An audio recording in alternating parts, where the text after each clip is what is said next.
Hello दोस्तों, कैसे हैं आप सब। आज का हमारा टॉपिक है फायर लाइफ सेफ्टी। आज का जो टॉपिक है वो बेसिकली किन लोगों के लिए है जो सिक्योरिटी में काम करते हैं, टेक्निकल मेंटेनेंस फैसिलिटी प्रोजेक्ट में, या फिर प्रॉपर्टी मैनेजमेंट में जो काम करते हैं।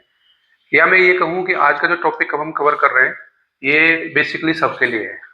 ठीक है, क्योंकि ये जो टॉपिक है फायर लाइफ सेफ्टी इंसिडेंट कभी भी कोई इन्विटेशन देके नहीं होता है, कभी भी आप कभी भी कहीं भी आप फेस कर सकते हो। तो आपको हमेशा इसके प्रिवेंशन पता होने चाहिए। आपको पता होना चाहिए कि अगर कुछ ऐसा सिचुएशन आपको है मतलब करनी पड़ रही है, आप कभी ऐसी सिचुएशन फेस करोगे तो आपको क्या क्या स्टेप लेने हैं। आप अज्यूम करो थोड़ी देर के लिए आप अपने फ्रेंड्स के साथ शॉपिंग मॉल घूमने गए, मूवी देखने गए, किसी हॉस्पिटल में कहीं गए हो आप, और ऐसी जगह कोई इंसिडेंट हो जाता है ना, अलार्म बजा, कहीं से अनाउंसमेंट हो रही है कि भाई फायर हो गई है, आपको कैसे कैसे स्केप करना है, कहाँ जाना है, तो आपको कुछ नहीं पता है कि कहाँ से निकलना है, क्या कैसे अप्रोच होंगे, क्या करना है बेसिकली हमें, है ना। आपने कई बार देखा होगा, केस स्टडी पढ़ी होंगी, लोग जलने से ही मरते हैं, लोग भगदड़ से, उनको पता नहीं होता बेसिकली क्या प्रिवेंशन उस टाइम पे हमें लेने होते हैं। तो आज हम इन्हीं छोटे छोटे टॉपिक्स को कवर करेंगे और डिटेल में थोड़ा समझेंगे बेसिकली फायर लाइफ सेफ्टी है क्या, फायर है क्या, इसको कैसे एक्सटिंग्विश किया जा सकता है, इसके लिए क्या क्या क्या मेथड है इसको, है ना, और क्या एसेट हमें इसको चाहिए फायर फाइटिंग करने के लिए। थोड़ा इसको हम डिटेल में आज जानते हैं।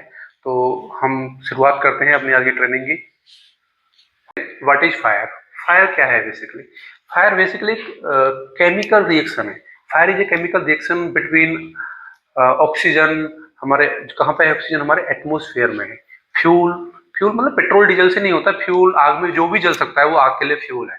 प्लस हीट, एनफ हीट, है ना, पर्याप्त ऊष्मा। जब ये तीनों एक साथ आएंगे तो क्या होता है, फायर हो जाती है। ठीक है, ऑक्सीजन, फ्यूल और हीट, ये क्या है, आग को लगने के लिए तीन एलिमेंट्स है। जब ये तीनों एलिमेंट्स एक साथ होंगे तो क्या होगा, फायर जनरेट हो जाएगी। इसमें लाइट, धुआं और हीट इसमें जनरेट होता है। ट्रायंगल है, आप इससे समझने की कोशिश कीजिए। हमारा ये ऑक्सीजन हो गया, फ्यूल और हीट, ये तीनों एक साथ कांटेक्ट में आएंगे तो एक रिएक्शन होगा, रिएक्शन होगा तो ये फायर जनरेट होगी। अब हम जानेंगे कैसे हमें इसको एक्सटिंग्विश करना है। इसको हमें कैसे, पहला मेथड है हमारा फायर को एक्सटिंग्विश करने के लिए कूलिंग मेथड। कूलिंग मेथड में बेसिकली हम क्या करते हैं, हम हीट को बाहर निकालते हैं। उसमें देखा होगा हमने, फ्यूल है, ऑक्सीजन है, लेकिन हमने हीट को बाहर निकाल दिया तो आग आपकी एक्सटिंग्विश हो जाएगी। उन जो तीन एलिमेंट्स मिलकर जो रिएक्शन हो रहा था, उन तीनों एलिमेंट्स में से किसी को भी आप एक बाहर निकाल दीजिए, आपकी आग एक्सटिंग्विश हो जाएगी। ठीक है, आपने देखा होगा फ्यूल, फ्यूल मतलब यहाँ पे सब कुछ है, आपने देखा होगा सारी कुछ जो आग नहीं है। ऑक्सीजन हमारे एटमोस्फियर में, दोनों एक साथ रहते हैं। अब यहाँ पे ये टेबल रखी है कुछ, ये खुद एलईडी है, सारा सामान है, लेकिन इसमें आग तो नहीं लग रही ना। आग कब लगेगी, जब इसको एनफ टेम्परेचर मिलेगा। ठीक है, तो फ्यूल और ऑक्सीजन एक साथ रहेंगे तो कोई रिएक्शन नहीं होगा। रिएक्शन होगा जब इनके बीच में आके हीट मिल जाएगा, इनको कांटेक्ट में आएगा हीट, तो रिएक्शन हो जाएगा। तो हमें पहला मेथड क्या यूज करना है, कूलिंग मेथड। हमें कोशिश करनी है उसको हम ठंडा करके बुझाएंगे, फर्स्ट मेथड।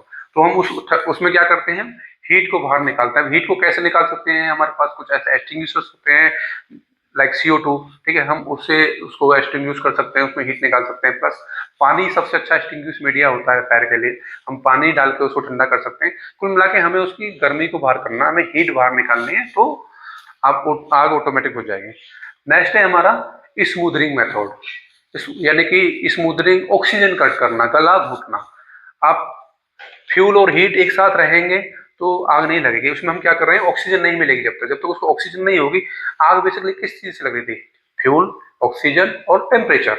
अब टेम्परेचर और फ्यूल दोनों एक साथ हैं लेकिन ऑक्सीजन नहीं है, तब भी आग नहीं लगेगी। जब ये तीनों एक साथ आते हैं तो रिएक्शन होता है, हमें इसके रिएक्शन को खत्म करना है। तो इस मेथड में हम क्या करते हैं, हम ऑक्सीजन को कट करते हैं। ऑक्सीजन हमारे पास कैसे कर सकते हैं, कोई गीला कपड़ा लेके ब्लैंकेट के जरिए उस एरिया की, पर्टिकुलर उस एरिया की, हमें ये पर्टिकुलर जो एसिड जल रहा है, हमें उसकी ये ऑक्सीजन बाहर निकालनी है, और हमें स्मूथनिंग मेथड से हम उस पर ब्लैंकेट डाल सकते हैं, हम उस पर कोई एक्सटिंग्विशर यूज कर सकते हैं। पर्टिकुलर उस एरिया की ऑक्सीजन कट करेंगे तो आग ऑटोमेटिक हो जाएगी, जब उसे ऑक्सीजन नहीं मिलेगी तो। नेक्स्ट है हमारा इस स्टारवेशन। इसमें क्या होता है, आग को जो जलने के लिए ईंधन चाहिए, हमें वहां से उस ईंधन को हटाना है। अब कोई भी है, मान लो ये लैपटॉप है, अगर इसमें आग लगेगी तो स्टारवेशन हम क्या करेंगे, कैसे भी करके तो हम लैपटॉप को उधर कहीं साइड रखते हैं तो बाकी सामान नहीं जलेगा। नहीं तो होगा क्या, अब ये सामान जला, फिर टेबल जलाओ, जो यहाँ पर देखते देखते सारा सामान जल जाएगा, क्योंकि उसे लगातार आग को सर्वाइव करने के लिए कुछ ना कुछ फ्यूल मिलता रहेगा। तो उस केस में हमें क्या करना होता है, फ्यूल को हमें निकालना होता है। जब ऑक्सीजन और हीट साथ में रहेंगे तो कोई रिएक्शन नहीं होगा, हमें इनको बेसिकली रिएक्शन रोकना होता है। ठीक है, तो इस मेथड में हम क्या कर रहे हैं, हम फ्यूल को बाहर निकाल रहे हैं। देखिए आग दो होती है, इंडोर एक फायर, इंडोर फायर और एक आउटडोर फायर। आपने देखोगे जंगलों में आग लग जाती है, जो लोग गांव से बिलोंग्स करते हैं, खेती बाड़ी करते हैं, खेतों में आग लग जाती है, कैसे करते हैं उसमें, तो उसमें किसी ट्रैक्टर या मशीनरी की मदद से हम बीच में से खेत को, फसल को अलग कर देते हैं। जलने वाली फसल एक साइड होती है, उसमें क्या कर रहे होते हैं, बेसिकली हम स्टारवेशन ही कर रहे होते हैं, है ना। जल रही हुई थी फसल, वो एक साइड है, बीच में से हम उसको फ्यूल को हटा देते हैं, तो फिर वो खुद जल के बुझ जाती है, कि उसे लगातार जलने के लिए, सर्वाइव करने के लिए उसे फ्यूल लगातार नहीं मिलेगा, तो उसे खाना नहीं मिलेगा तो वो ऑटोमेटिकली जल के बुझ जाएगी। देखिए आग ना चार कंडीशंस में होती है। सबसे पहली होती है इग्निशन, ठीक है, दूसरी होती है वो ग्रोथ कर रही होती है, ग्रोथ, और तीसरी फिर जाती है वो फुली डेवलप, मतलब पूरी तरह से डेवलप हो चुकी है जैसे आप उसमें देख रहे हैं, और फिर लास्ट में जाती है वो डिके कंडीशंस में आ जाती है, मतलब बढ़ेगी, फिर देन वो धीरे धीरे धीरे धीरे फिर रिड्यूस होगी। ठीक है, किसी भी इंसिडेंट को ना अटेंड करने के लिए मिनिमम में ऐसा बोल जाता है, जैसे गोल्डन टाइम होता है, आप कहीं रोड पे जा रहे हो, रोड पे कोई एक्सीडेंट हो गया, ठीक है, अगर उसे विद इन टाइमलाइन उसे हॉस्पिटल नहीं पहुंचाएंगे, सर में चोट है, तो वो बंदा ऐसे ही मर जाएगा। ठीक है, तो क्योंकि वो गोल्डन टाइम में उसे हॉस्पिटल पहुंचाना ही पहुंचाना है, तो ऐसे ही आग का भी ना गोल्डन टाइम है, विद इन 3 मिनट्स। आपको विद इन 3 मिनट्स उसको अटेंड करना ही करना है, नहीं तो ये फिर आपके हाथ से बिल्कुल बाहर हो जाएगी, और फिर एक्सटिंग्विश करने के लिए बहुत ज्यादा मुशक्कत करनी पड़ेगी, फिर वो इनिशियल लेवल पे नहीं आप कर सकते हो। अब हम बात करते हैं इसकी क्लासिफिकेशन की। क्लासिफिकेशन क्या होता है, क्लासिफिकेशन मतलब आग को कितने उसमें डिवाइड में कैटेगराइज किया गया है, बांटा गया है। ठीक है, आपने कहीं सुना होगा class A B C D ऐसे बोलते हैं ना, A B C D E F के, ऐसे ई एफ बोलते हैं, कहीं ए बी सी डी के बोला, मतलब के सुना होगा आपने। तो ये अलग अलग पैटर्न्स पे है, कहीं कोई यूके पैटर्न फॉलो करता है, कोई यूएसए पैटर्न फॉलो करता है। ठीक है, यूके स्टैंडर्ड में ये A B C D and K है। ठीक है, इसलिए बता दो, लेकिन इसको जानना बहुत जरूरी है हमें। कभी कोई आग हुई, आग क्या होता है, लोग बोलते हैं सर दिखने में तो एक जैसी होती है ना, लेकिन नहीं, वो अलग अलग है, उसको बुझाने का तरीका भी उसी तरह से ही है ना, उसको हम उस तरह से ही एक्सटिंग्विश करेंगे। जब तक हमें पता ही नहीं है कि कौन से टाइप की आग है, इस पे हमें क्या एक्सटिंग्विश मीडिया यूज करना है ना, इसमें हमें पानी डालना है, सैंड डालना है, कोई एक्सटिंग्विशर यूज करना है, गीला कपड़ा डालना है। कुछ ऐसी आग होती है आप उसमें पानी डालोगे तो और ज्यादा बढ़ जाएगी, तो आपको बेसिकली पता होना चाहिए कि आग कौन से प्रकार की है। ठीक है, तो हम बात कर रहे हैं इसके क्लासिफिकेशन की। तो इसके जो क्लासिफिकेशन है वो है A B C D and K. A का मतलब है class A B C D जो पढ़ते हैं हम, वही A B C D and D, है ना। ए से है हमारी साधारण आग, ठीक है, ए फोर ऐसे भी बोल सकते हैं, हमारी ऑर्डिनरी फायर, हमारी बिल्कुल साधारण आग, जो ऐसा कमिश्नल मटेरियल जलेगा जो जलने के बाद राख बन जाएगा। आप पहचानने के मैं आपको तरीका बताता हूँ, क्योंकि ऐसी आग जो जलने के बाद ना राख में कन्वर्ट बन जाएगी, अश्म में बन जाएगी, ये फॉरेस्ट है ना। कोई सामान जला, गत्ता जला, पेपर, लकड़ी, गत्ता, कुछ भी ऐसा मोटा, मतलब एक ठोस वस्तु ऐसी जल रही है जो जलने के बाद राख में कन्वर्ट हो जाने वाली है, समझ जाओ वो ए क्लास की आग है। ठीक है, दूसरी है बी क्लास।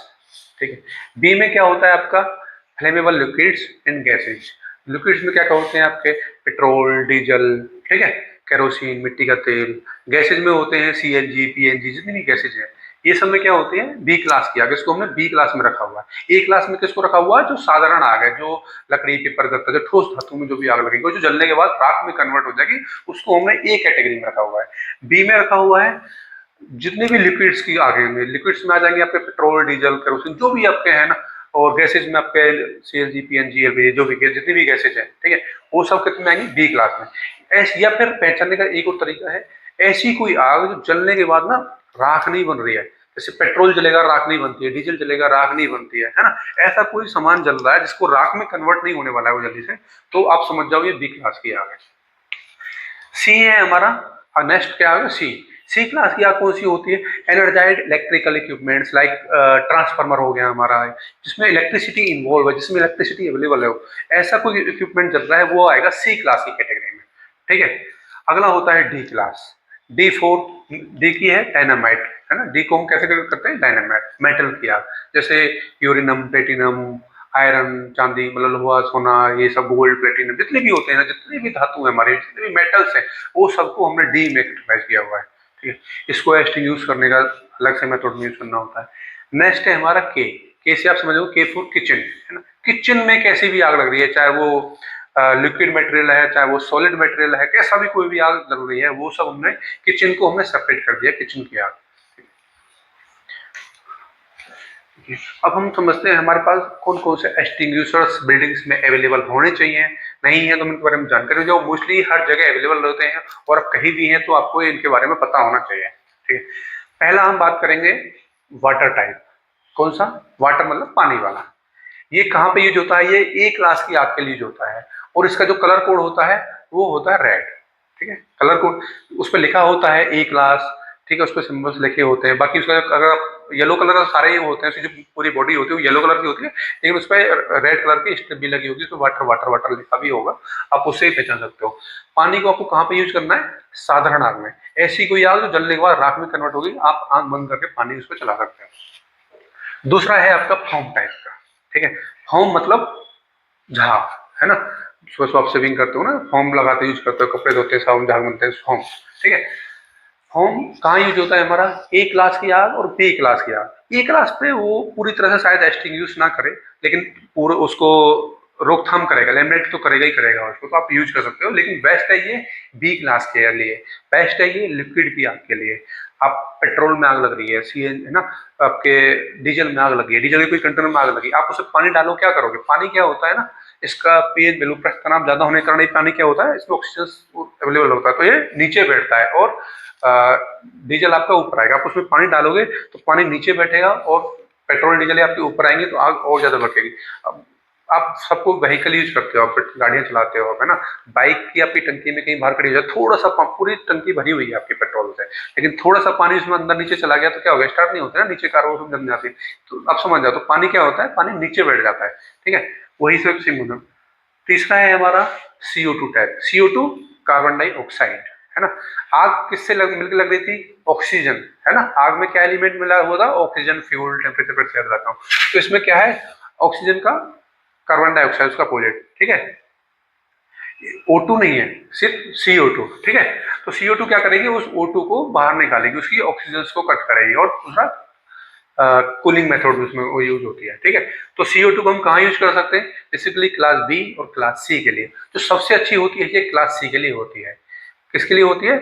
इलेक्ट्रिक फायर के लिए। जो इलेक्ट्रिकल इक्विपमेंट ऐसा कुछ भी सामान है वो जल रहा है, वो सब क्या होगा, एक तरह ये क्लीन एजेंट गैस भी है इसके अंदर ना। CO2 है कार्बन डाइऑक्साइड। इसका ये भी नहीं कि आप कहीं इसको यूज करोगे तो उसमें कोई पाउडर निकलेगा, पूरा आपका एसेट खराब हो जाएगा, नहीं।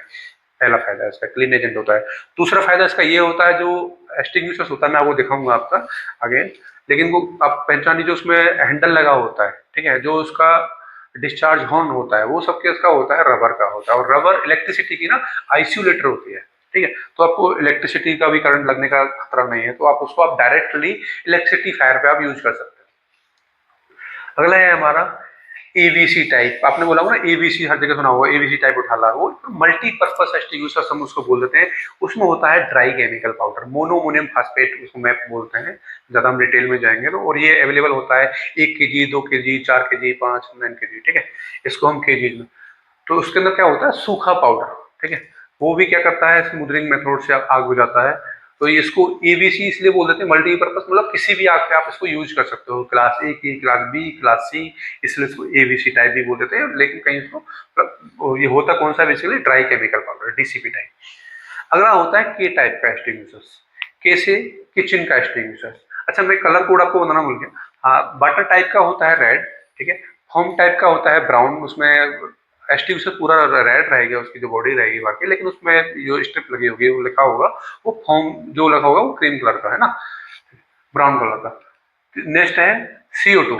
CO2 होता है ब्लैक, ठीक है। अब उसमें ब्लैक रिंग्स की पट्टी लगी हुई, समझ जाना ये CO2 टाइप का, हालांकि वो दिखता भी डिफरेंट टाइप का ही है, बट आप उससे भी पहचान सकते हो जो पढ़ने जाते हैं।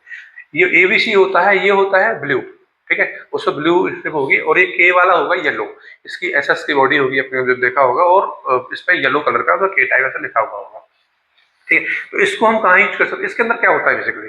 इसके अंदर था ड्राई केमिकल पाउडर और इसके अंदर था वेट केमिकल पाउडर। मतलब वही पाउडर सेम, लेकिन वो ड्राई में है और ये वेट में है। इसको हम कहाँ यूज कर सकते हैं? फैट, ऑयल, जितनी भी ग्रेसिस फैट, जितनी भी किचन के अंदर फैट्स होती हैं, हम उसको, उसमें फायदा हमारे पास एक भी है कि हमारा आग भी बुझ जाएगा। कुछ हम यूज भी करते हैं तो उसको हम दोबारा से री यूज कर सकते हैं। उस खाने को हम थोड़ा सा बाहर निकाल कर तो खा भी सकते हैं। नेक्स्ट है ड्राई केमिकल, बता दें, एक स्पेशल ड्राई केमिकल पाउडर आता है जो क्लास डी के लिए यूज होता है। ठीक है, और इसको हम क्लास डी पे यूज करेंगे, बाकी आप सैंड और ये सारी चीजें उस पर यूज कर सकते हो। आगे हम जानते हैं कि इसको कौन सी अब फायर पे और कौन सा एक्सटिंग्विशर्स यूज करना है, फिर से इस पर इस टेबल के जरिए हम समझेंगे। अब इधर क्लास फायर को कैटेगराइज किया गया है, फायर की कैटेगरी है A B C D and K, और इधर सारे एक्सटिंग्विशर्स को हमने रखा हुआ है। हम यहाँ समझने की कोशिश करेंगे, अगर एक क्लास का आपके पास फायर हुई है कहीं भी, ठीक है, एक क्लास की आग है, साधारण आग हुई है, ठीक है, ऐसी कोई आग जो जलने के बाद राख में कन्वर्ट होगी, याद कीजिएगा। ठीक है, तो उसमें हम कौन कौन सा एक्सटिंग्विशर्स यूज कर सकते हैं? आप देखिए इसमें वाटर, हाँ ग्रीन हो रखा है, फोम ग्रीन, मतलब वाटर यूज कर सकते हैं, फोम यूज कर सकते हैं, ड्राई केमिकल यूज कर सकते हैं, कार्बन डाइऑक्साइड यूज कर सकते हैं, वेट केमिकल यूज कर सकते हैं, क्लीन एजेंट यूज कर सकते हैं। मतलब आप उसमें ऐसी कोई आग है तो सोचना ही नहीं है, जो आपको एक्सटिंग्विशर्स मिल जाए उस टाइम पे आप उसको यूज कर लीजिए। ठीक है, सबसे अच्छा होता है इसके लिए पानी। ठीक है, अगर पानी अवेलेबल है तो सबसे अच्छा है। आप हमारे पास फायर होज कैबिनेट्स होते हैं, उसमें से आप बहुत जल्दी निकालिए, यूज कीजिए।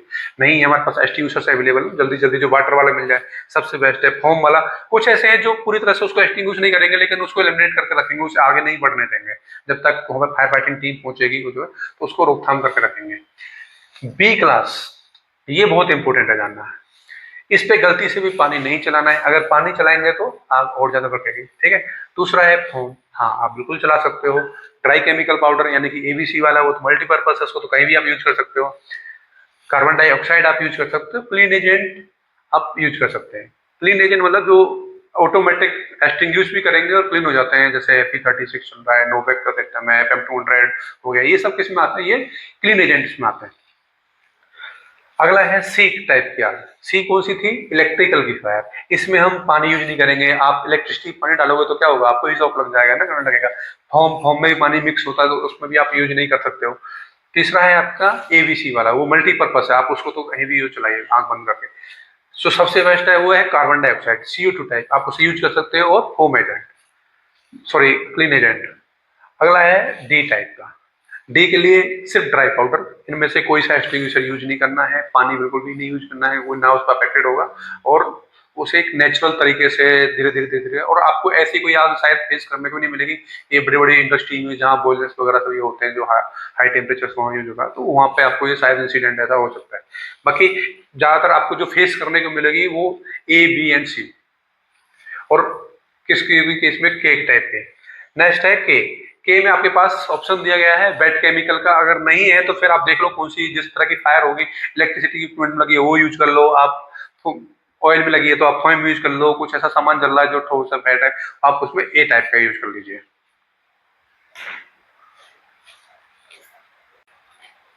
चलिए अब हम बात करते हैं इस एक्सटिंग्विशर्स को ऑपरेट कैसे करना है। अभी आपने जान लिया फायर क्या होती है, इसकी क्लासिफिकेशंस के बारे में जान लिया, एक्सटिंग्विशर्स कौन कौन से होते हैं, उसकी क्या क्लासिफिकेशन है उसके बारे में जान लिया। अब एक्सटिंग्विशर्स को तो आप जान गए कौन कौन से टाइप्स के होते हैं और हमें कहाँ यूज करना है। अब हम बात करते हैं इसको चलाना कैसे है, इसको ऑपरेट कैसे करना है, यूज कैसे करना है। ठीक है, और ये बहुत जरूरी है जानना आपको। मैंने ऐसा देखा है कई बार, मैं एक ऐसी नामी लोगों में एक रेजिडेंशियल सोसाइटी में, वहां पर मतलब अच्छा खासा रेजिडेंस, और जब फायर हुई उनकी लॉबी में एक्सटिंग्विशर रखा हुआ तो उन्होंने एक्सटिंग्विशर लिया और आग में जाकर डाल दिया। उन्होंने सोचा कभी ये ऑटोमेटिक एक्सटिंग्विश कर देगा, नहीं ऐसे नहीं करेगा वो, क्योंकि वो उसके लिए फिर खुद एक जलने के लिए कमीशन मैटर बन गया। तो हम जानते हैं इसको कैसे हमें यूज करना है। इसका एक तरीका है पास। ठीक है, जब भी आप आग लगे, आप, ऐसा बोला जाता है सिलेंडर के एक्सटिंग्विशर से मतलब पास पहुंच जाइए, उससे याद रहेगा आपको। आग लगे आप एक्सटिंग्विशर के पास पहुंच जाओ, आग लगे आप फायर सिलेंडर के पास पहुंच जाइए, पास। आपको ऐसे ही पास रिपीट करना तो ऑटोमेटिकली उसमें दिमाग ध्यान में आपका रहेगा। ठीक है, तो पास का मतलब है PASS, पास की फॉर्म के PASS। ठीक है, पी से क्या होगा? पुल, पुल द पिन। ठीक है, उसमें कोई भी एक्सटिंग्विशर्स होता है उसमें हर सेफ्टी लॉक लगा हुआ होता है। ऐसा तो कोई भी उसे साफ करेंगे, हमारी हाउसकीपिंग टीम जाती है नॉर्मल उसे रेगुलर साफ करती है, तो उसमें हल्का सा टच किया, अगर कुछ सेफ्टी नहीं होगी तो वो ऑटोमेटिक चल पड़ेगा, है ना, वैसे ही खराब हो जाएगा। तो उसमें क्या होता है, सेफ्टी लॉक लगा हुआ था, पिन लगी हुई होती है, तो हमें पी से क्या करना है, उसकी पिन को खींचना है, पुल करना है, उसकी सेफ्टी लॉक बाहर निकल आएगा, वो फिर फ्रीली आप उसे यूज कर सकते हो। अगला स्टेप क्या होगा, एम। एम मतलब निशाना साधना है। आग इधर लगी है और ऐसे डर के आपने इधर चला दिया तो उसका कोई फायदा नहीं है, हमने उसको साल से साल रखा, उसका रखते हैं, और जिस दिन उसकी एक्चुअल में जरूरत पड़ी उसने वो अपने कहीं यूज कर दिया तो कोई फायदा नहीं है। तो जब जिधर भी आग लगे आपको उधर निशाना साधना है। Aim at base of the fire, आग जहां भी आग लगी कोशिश करो उसके बेस में आपको उसको एम से निशाना साधना है। तीसरा है PASS। एस से क्या करना है, हमें स्क्वीज करना है, इसको स्क्वीज करना है लीवर को, ठीक है। जैसे ही आप उसे प्रेस करोगे उसमें जो भी उसका मीडिया होगा, फोम टाइप का है, पानी का है, या फिर DCP टाइप का है, कोई सभी तो उसमें मीडिया बाहर निकलेगा। और फिर है चौथी एस से मतलब क्या है, स्वीप, उसे साइड टू साइड। ऐसा नहीं कि आपने एक जगह चला दिया बस और पूरे उसमें आगे से फैली पड़ी तो एक साइड एक कोने में चला दिया एक कॉर्नर पे और तो फिर पूरे में ऑटोमेटिक हो जाएगा, नहीं, उसको आपको झाड़ू जैसे लगाना, स्वीप करना पड़ेगा, इधर ऐसे या ऐसे, जो भी जिधर भी आप लगी तो आपको उसका साइड टू साइड स्वीप करना है, ठीक है। ये एक प्रोसेस होता है। सबसे पहले आपको उसकी पिन खींचनी है, दूसरा आपको उधर निशाना साधना है, फिर उसका लीवर दबाना है और उसे साइड टू साइड स्वीप करना है। मैंने बोला था कि कभी आप किसी इमरजेंसी में फंस गए हो तो आपको कैसे रिएक्ट करना है, क्या करना है। देखिए, फायर का ही मैं मतलब समझो, फायर की क्या लाइन थी, FIR है ना, फायर वर्ड क्या है, FIR, उसमें ही अपने आप में पूरा रिएक्शन उसमें ही छिपा हुआ है। F से है फाइंड, मतलब पता करना क्या हो, फिर I से इंफॉर्मेशन पास करना, इंफॉर्मेशन गैदर करना, और फिर R से रेस्क्यू, और E से इवैक्यूएट या एक्सटिंग्विश, ठीक है। सेम ऐसे प्रोसेस हमें यहाँ फॉलो करना है। कभी भी आप ड्यूरिंग द इमरजेंसी आपको क्या प्रोटोकॉल फॉलो करना है, सबसे पहले आपको याद रखना है रेस। जब भी ऐसा कुछ इंसिडेंट हो रहा है और आप ऐसे इंसिडेंट में कहीं फंसे हुए फेस कर रहे हो तो आपको रेस लगानी है। रेस मतलब भागना नहीं है, ऐसे याद होगा, हमें रेस लगानी है। RACE, आग लगे दौड़ो, आग लगे क्या करना है, दौड़ो। तो दौड़ोगे कैसे, आपको क्या दौड़ते हुए क्या स्टेप आपको फॉलो करना है, आप देखिए। RACE वैसे ना, रेस वर्ड याद रखो। R से क्या होगा, आपको रेस्क्यू करना है उस, कोई ऐसा रेजिडेंस है जहाँ कहीं कोई फंसा हुआ है, या कोई आपका गेस्ट है कहीं, आपका कोई फ्रेंड है, आपका कलीग है, कोई भी है जो इमीडिएट डेंजर में फंसा हुआ है, जो लगता है कि भाई देख लिया मैंने आग लग रही है, धुएं में फंस गया है, नहीं मैं पहले जाता हूँ, भक्के पहले बिल्डिंग वालों को बता के आता हूँ, पहले अपने फायर फाइटर को बता के आता हूँ, फायर अफसर को बता के आता हूँ, या अपनी सिक्योरिटी टीम को इन्फॉर्म करता हूँ कि भाई वहाँ पे आग लगी। जब तक आप इन्फॉर्म करोगे, फोन करोगे, जिस भी तरीके से आप उन तक सूचना पहुंचाओगे, तब तक वो कैजुअलिटी हो जाएगी। तो आप कोशिश करो कि अगर कर सकते हो तो सबसे पहले उस बंदे को रेस्क्यू करो अगर आपने ऐसा कुछ देख लिया है वहाँ पे, ठीक है। अगर ये स्टेप नहीं आपके सामने हुआ कुछ, ठीक है, आगे क्या करना, फिर करना है आपको अलर्ट, ठीक है।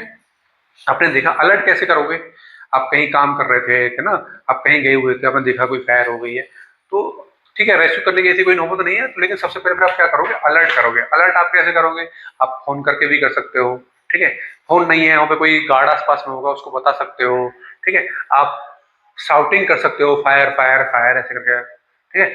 या आप कहीं नियर बाई हैं, आप देखिए कि एक स्टेयरकेस आप खोजिए, स्टेयरकेस के सामने ना ग्रीन कलर का एग्जिट लिखा हुआ होता है, वो अभी कभी फायर होगी, लाइट कटेगी, अंधेरा हो जाएगा, तब भी वो रेडियम वाला होता है, वो रिफ्लेक्ट करता है, ऑटो ग्लो वाले होते हैं जो वो चमकेंगे रात में अंधेरे के टाइम पे भी आपको, तो आप उसको फॉलो कीजिए, आप उसकी डायरेक्शन को फॉलो कीजिए। वो डायरेक्शन आपको कहाँ लेके जाएगी, वो आपको लेके जाएगी स्टेयर केस में। स्टेयर केस में आप जैसे ही घुसेंगे ना, उससे एंट्री से पहले ही आपको कहीं भी एक स्टैंडर्ड नॉर्म्स है, तो वहां पे आपको एक MCP जिसको बोलते हैं मैनुअल कॉल पॉइंट, आप उसको प्रेस कर सकते हो, जिससे इमीडिएट फायर फाइटिंग टीम को इन्फॉर्मेशन जाएगी, ठीक है। इस तरह से आप वहां पे कर सकते हो, गार्ड को सकते हो, वॉकी टॉकी आप उसका रेडियो सेट आप यूज कर सकते हो। कुल मिला के आपको अलर्टनेस करना है, टीम को अलर्ट करना है।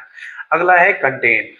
वहां जितने भी दरवाजे हैं, विंडो है, आप कहीं भी फंसे हुए हो, ठीक है, या ऐसा कुछ है आपको नहीं पता है, मैं जा रहा हूँ वहां पे कुछ इंसिडेंट हुआ, मुझे कुछ पता नहीं है, जाकर मैं भी फंस जाऊंगा, आप उस पर्टिकुलर एरिया को कंटेन करने की वजह कंटेन करो। आप नहीं भी कुछ है तो आप वहाँ खड़े हो जाइए, जब तक आप उस सीन को, उस स्पॉट को छोड़ के मत जाइएगा कि जहाँ पे इंसिडेंट हुआ, कोई आ रहा है भाई इधर मत जाइए, ये इंसिडेंट हुआ, टीम पहुंच रही है इसको ठीक करने के लिए, ठीक है, आप उस एरिया को कंटेन कीजिए। अगला है एक्सटिंग्विश और इवैक्यूएट। इसी से क्या मतलब है, एक्सटिंग्विश या इवैक्यूएट। अगर आपको प्रॉपर ट्रेनिंग है, आपको पता है कौन सी फायर है या इस पे हमें कौन सा एक्सटिंग्विशर यूज करना है और कैसे हम एक्सटिंग्विशर यूज करेंगे, वो भी हमें आता है चलाना, तो आप उसको एक्सटिंग्विश कर सकते हो, अदरवाइज वहां से इवैक्यूएट कर जाइए। इवैक्यूएट आपको कैसे करना है, through the nearest emergency staircase, आप उसमें करने के दो फायदे होते हैं, मैं भी बताऊंगा। लेकिन कभी भी ये ध्यान रखना है आपको लिफ्ट यूज नहीं करनी है, ठीक है। और जाके अपने असेंबली पॉइंट में रिपोर्ट करना है, वहां पे हेड काउंट में आपको शामिल होना है। ये आपको प्रोसीजर फॉलो करना है। रेस्क्यू करना है, अलर्ट करना है, कंटेन करना है और एक्सटिंग्विश या इवैक्यूएट करना है।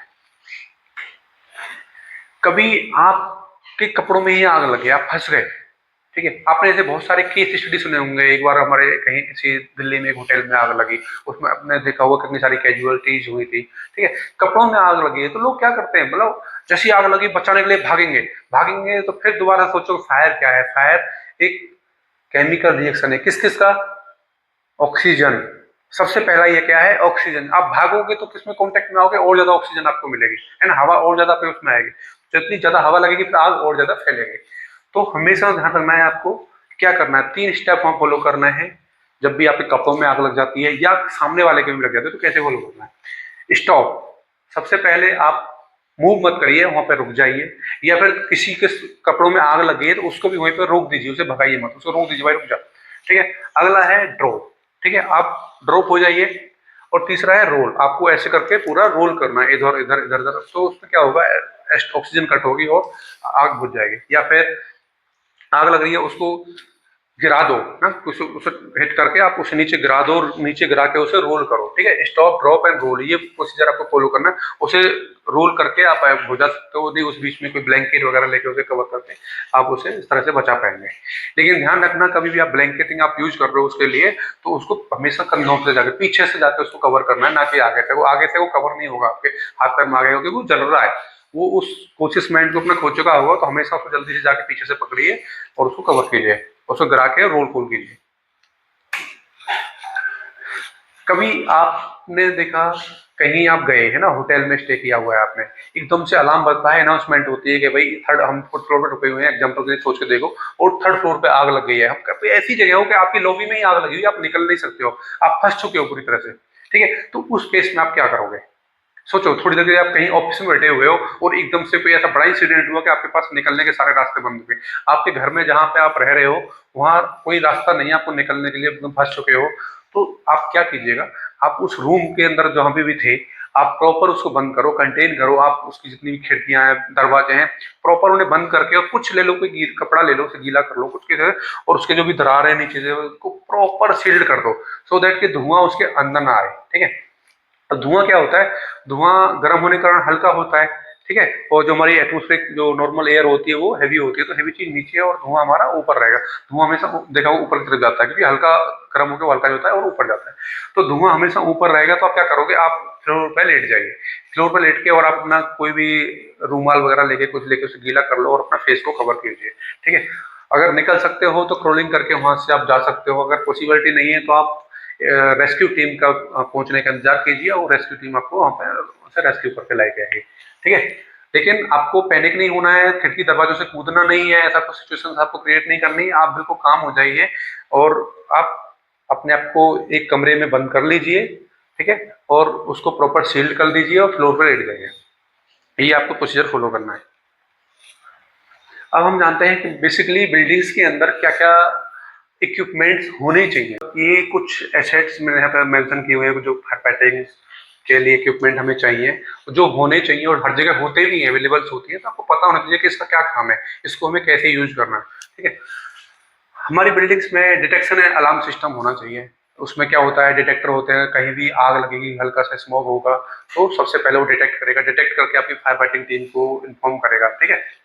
एक बिल्डिंग के अंदर कंट्रोल रूम होता है, वहां पर तुरंत वो आपको मैसेज पास करेगा कि यहाँ पे ये इंसिडेंट हुआ है, ठीक है।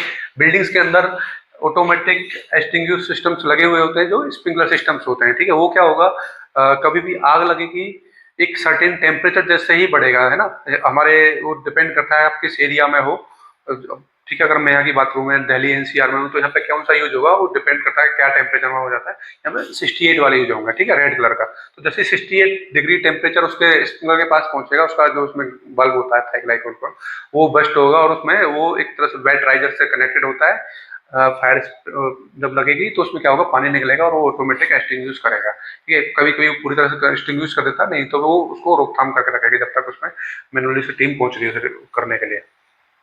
बेसमेंट्स में आजकल एयर कट, मतलब फायर कर्टेन लगे हुए होते हैं, ठीक है। वो बेसमेंट को बेसिकली 2-3 जोनों में डिवाइड कर जाता है कि अगर आपकी पार्किंग है ना, आप मॉल में गए तो वहाँ पर आपको देखा होगा कर्टेन्स लगे हुए होंगे, आपने अपना व्हीकल जाके खड़ा कर दिया, एक जोन में आग लगी तो ऐसा नहीं है कि सारे के सारे एकदम उसमें पूरे जल जाएंगे, उसमें जोन्स में बढ़ जाते हैं कि एक जोन में आग लगी है तो दूसरे जोन में फायर नहीं जाएगी, तो वहाँ पे वो कर्टेन्स होते हैं, ठीक है। कुछ सेफ्टी गियर्स होते हैं, जैसे हेलमेट्स हो गया, ग्लव्स हो गए, मास्क हो गए, ये सब सारी चीजें होती हैं, हमें हमेशा यूज करनी होती है फायर टाइम पे, ठीक है। इवैक्यूएशन चेयर होती है बिल्डिंग्स के अंदर के, हमको कैसे किसी को इवैक्यूएट करके लेके आना है, उसको कैसे ऑपरेट करना है नहीं है, ठीक है। ये सारी चीजें होनी चाहिए हमारे उसमें। बिल्डिंग्स के अंदर पंप रूम होता है, पंप रूम के अंदर मल्टी टाइप्स ऑफ पंप्स लगे हुए होते हैं, जॉकी पंप, हाइड्रेंट, स्प्रिंकलर, ये सारे पंप्स लगे होते हैं, इनका सबका अपना अलग अलग काम है। हमने पंप रूम पे एक वीडियो भी डाली है, तो आप उसमें जाके भी चेक कर सकते हो कि उसकी क्या यूजेज है और कैसे उसको क्या फायदा है, ठीक है। फायर टैंक्स होते हैं जिसमें कैपेसिटी 1 लाख मिनिमम कैपेसिटी होती है, जो कभी आग लगेगी तो उसको एक्सटिंग्विश करने के लिए हमें यूज करने होते हैं, ठीक है। 4 वे कनेक्शंस होते हैं, पोर्टेबल फायर फाइटर एक्सटिंग्विशर्स होते हैं, CO2, ABC, इस टाइप के। कभी आप ये सिनेरियो फेस करते हो तो बेसिकली छोटी छोटी सी टिप्स आपको हमेशा याद रखनी है। हमेशा जहां भी जिस भी बिल्डिंग्स में आप काम कर रहे हो, कहीं भी, चाहे वो आपका मॉल है, हॉस्पिटल है, आपका कमर्शियल है, रेजिडेंशियल है, कहीं भी किसी भी प्रॉपर्टी में आप काम कर रहे हो, तो आप हमेशा सिक्योरिटी के, कंट्रोल रूम्स के, जो भी वहाँ पे ERT टीम है, QRT टीम है, इन सबके जो अपडेटेड नंबर है, हमेशा उनसे आपको अपडेट रहना चाहिए। वो नंबर आपके फोन में हमेशा दो तीन नंबर ऐसे चाहिए याद रहने चाहिए, कभी इमरजेंसी में तुरंत उनके डायल कर सकते हो। दूसरा है, जब भी आप काम कर रहे हो ध्यान रखना है, कोई ऐसा सोर्स है जहाँ पे इलेक्ट्रिसिटी है, पावर सॉकेट है, कुछ है जो कोई ऐसा फायर हो सकती है, तो उसमें आप कम्बिसेबल और इनफ्लेमेबल मटेरियल्स वहाँ पे स्टोर ना करें, जिससे कि कोई फायर इंसिडेंट हो सकता है, ठीक है। हमें ये सब फायर प्रिवेंशन के लिए टिप्स में ध्यान रखने हैं। कोई भी ओवर रेटेड इलेक्ट्रिकल अप्लायंस हमको यूज नहीं करना है। पता है कि 16 कोई मशीन थी हमारी 16 एम्पियर की, जिसको यूज करना है अपने को, और आपने 6 एम्पियर की में जबरदस्ती उसे घुस रखा है, तो क्या होगा, वो शॉर्ट सर्किट होने के चांसेज होते हैं उसमें, है ना। एक वो अडेप्टर लगा के उसमें मल्टीपल प्लग्स लगा देते हैं, फिर क्या होता है, वो शॉर्ट सर्किट के चांसेज होते हैं। इसलिए हमें ध्यान रखना है कि हमें कोई भी over rated electrical appliance use नहीं करना है। In case of fire emergency आपको क्या करना है, सबसे पहले मैंने बताया था क्या करना है, इन्फॉर्म करना है, ठीक है। इन्फॉर्म कैसे करोगे, अलर्ट करना है, ठीक है, रेस, ठीक है। अलर्ट कैसे करोगे, तो सबसे पहले इन केस ऑफ इमरजेंसी में, इस सिनेरियो में आपको क्या करना है, पुल द फायर अलार्म, ठीक है। आपको MCP को पुल करना है। उस जैसे ही आप MCP का ग्लास पुल करोगे तो सीधा उसकी कमांड कहाँ जाएगी, आपके फायर कंट्रोल रूम में जाएगी, उससे आपकी ERT टीम एक्टिवेटेड हो जाएगी, और वो आपको तुरंत से तुरंत, जल्दी से जल्दी आपको अटेंड करेंगे क्या हुआ है, ठीक है। ये आप ऐसा नहीं कि फायर केस में कर सकते हो, किसी को हार्ट अटैक आया, कोई और ऐसी इमरजेंसी है जिसमें आपको इमीडिएट किसी की जरूरत पड़ रही है, तो आप ऐसे केसेस में किसी भी स्टेयर केस के पास जाइए। आप वहाँ पे MCP लगी होती है, रेड कलर की होती है, फायर लिखा भी होता है, उसमें बेसिकली गिलास ही होता है, जिसे पुश करनी होती है, कहीं गिलास उठाने वाला भी होता है, वो डिपेंड करता है किस मॉडल का आपका डिटेक्शन सिस्टम लगा हुआ है। आप उसमें प्रेस करोगे जाके तो वो तुरंत नोटिफाई करेगी हमारे कंट्रोल रूम, ठीक है जी। अगला है, कभी भी ऐसा फायर के केस में अलार्म साउंड हो रहा है आपको, ठीक है, हीट फील हो रही है, किसी भी दरवाजे को खोलने से पहले हमेशा उसे टच करें, फील करें ये गर्म तो नहीं है, नहीं तो उसे छोड़ के आगे अगले वाले को ट्राई करें, ठीक है। और ऐसी सिनेरियो में आपको लिफ्ट यूज नहीं करनी है, हमेशा ध्यान रखना है, लिफ्ट यूज नहीं करनी है। जब भी फायर होगी सबसे पहले बिल्डिंग टीम क्या करेगी, इलेक्ट्रिसिटी कट करेगी, क्योंकि उसको एक्सटिंग्विश करना है, पानी में उनको नहीं पता कि कौन कौन सी वायर कहाँ से कैसे जा रही है, एकदम से इस टाइम में इतना नहीं सोचेंगे, तो सबसे पहले सप्लाई कट करके उसको एक्सटिंग्विश करने की कोशिश करेंगे। जैसे सप्लाई कट होगी तो आप उसके अंदर फंस जाओगे, उसके अंदर ट्रैप हो जाओगे। तो सबसे अच्छा है आप स्टेयर केस के थ्रू जाइए। स्टेयर केस के क्या फायदे होते हैं, फायर स्टेयर केस बेसिकली इसीलिए बनाया जाता है, उसमें फायर डोर होता है जो 2.5 से 3 घंटे, कहीं कहीं 4 घंटे तक की मैक्सिमम उसकी कैपेसिटी होती है, जो उस आग में सस्टेन कर सकता है। करीब 1200 डिग्री सेल्सियस पे भी जाके उसमें आग को अंदर नहीं जाने देगा, उसको रोक के रखेगा, उसके अंदर फायर नहीं जाने देगा। दूसरा क्या होता है, फायर में धुआं होता है, उसमें धुआं जाएगा तो उसके अंदर ना प्रेशराइज फैन लगे हुए होते हैं स्टेयर केस के अंदर, तो वो फैन चल पड़ेंगे और मिनिमम 1 kg के अंदर उसका प्रेशर मेंटेन करते हैं, तो धुआं भी उसके अंदर नहीं जाएगा, क्योंकि बाहर का एयर और अंदर की एयर ज्यादा रहेगी तो अंदर बाहर वाली अंदर नहीं जा पाएगी, तो उसके अंदर धुआं नहीं जा सकता है। धुआं नहीं जाएगा, आग नहीं जाएगी, तो आप सेफ हो और आप सेफली आप जाके अपने असेंबली पॉइंट पे आप रिपोर्ट कर सकते हो। ठीक है। जब भी आप अलार्म सुनते हो अपने वर्क प्लेस एरिया में, जब भी आप काम कर रहे हो, जहाँ कहीं घूमने गए हो, ठीक है, कहीं आप मूवी देखने गए हो, कहीं भी आप अलार्म सुना हुआ आपने, अलार्म आया, तो एकदम से पैनिक मत करिए। आप स्टे काम, शांत रहिए, सुनिए उसको कि ये कोई फाल्स अलार्म तो नहीं था। अगर कुछ फाल्स अलार्म है, कुछ है, तो आपको वहाँ की बिल्डिंग टीम आपको बताएगी कि भाई ये ऐसे ऐसे फाल्स अलार्म आया था, या टेस्टिंग चल रही है, या फिर एक्चुअल में ही कोई फायर इंसिडेंट हुआ है। तो आप हमेशा ना उस टाइम पे बिल्कुल पैनिक ना होकर शांति से सुनिए कि ये क्या कह रहे हैं। कोई भी आप काम कर रहे हो उसको बिल्कुल छोड़ दीजिए, बिल्कुल आप ध्यान से सुनिए। अगर अनाउंसमेंट होती है इवैक्यूएशन के लिए, है ना, अगर इवैक्यूएशन के लिए अनाउंसमेंट हो जाती है, तो आप कोई भी काम कर रहे हो, इमीडिएट ये नहीं कि मैं कुछ मेल कर रहा था, थोड़ी सी लिखी, चल एक लाइन लिख रहा हूँ, भेज के चलता हूँ, नहीं नहीं, कुछ काम कर रहा लिख रहा था, यार एक भूल जाऊंगा, नहीं, कुछ काम करते हैं, एक एक नट और रह गया कसने के लिए, इसे कस देता हूँ तभी चलूंगा। जो भी आप काम करो इमीडिएटली, जो भी आपका टूल है आप उसको वहीं छोड़िए। ऐसा नहीं है कि आप मोपिंग कर रहे थे, हाउसकीपिंग में मोपिंग कर रहे हो और लिया अपना डस्टर और सीधा कंधे पर रखा और सीधा चल पड़े, और फिर जा रहे हो साथ में औरों के भी सर फोड़ते हुए जा रहे हो, नहीं। आप सारे टूल जो भी आप काम कर रहे हो उसको वहां छोड़िए और तुरंत अपना असेंबली पॉइंट में रिपोर्ट कीजिए जाके। लिफ्ट का बता दिया आपको, लिफ्ट उस टाइम पे आपको यूज नहीं करनी है, ठीक है, पैनिक नहीं होना है वैकेटिंग के दौरान, और नीडी पर्सन की आपको हेल्प करनी है, जो फिजिकली होते हैं, चैलेंज लोग हैं, जो सिटीजन हैं, लेडीज हैं, सबकी आपको हेल्प करनी है। और सबसे इंपॉर्टेंट है आपका जो लास्ट है, हमेशा जब भी फायर होगी तो फायर फाइटर्स उसकी तरफ वापस आ रहे होंगे और आप बिल्डिंग के बाहर जा रहे होंगे तो बिल्डिंग के अंदर आ रहे होंगे, ठीक है, तो उनको हमेशा रास्ता देना है आपको। ऐसा नहीं है कि आग लगी और भगदड़ मचानी है, पूरे भगदड़ से क्या होता है ना, लोग मर रहे हैं, है ना, भगदड़ से ही ज्यादातर मर रहे हैं। तो आपको लाइन लगा के एक रो में बिल्कुल सीधा तरीके से आपको राइट हैंड में अपने हमेशा सीधा नीचे स्टेयरकेस से उतर के ग्राउंड फ्लोर पे आपको असेंबली पॉइंट्स में जाके खड़ा हो जाना है, अपनी वहां पे जाके हेड काउंट्स देनी है।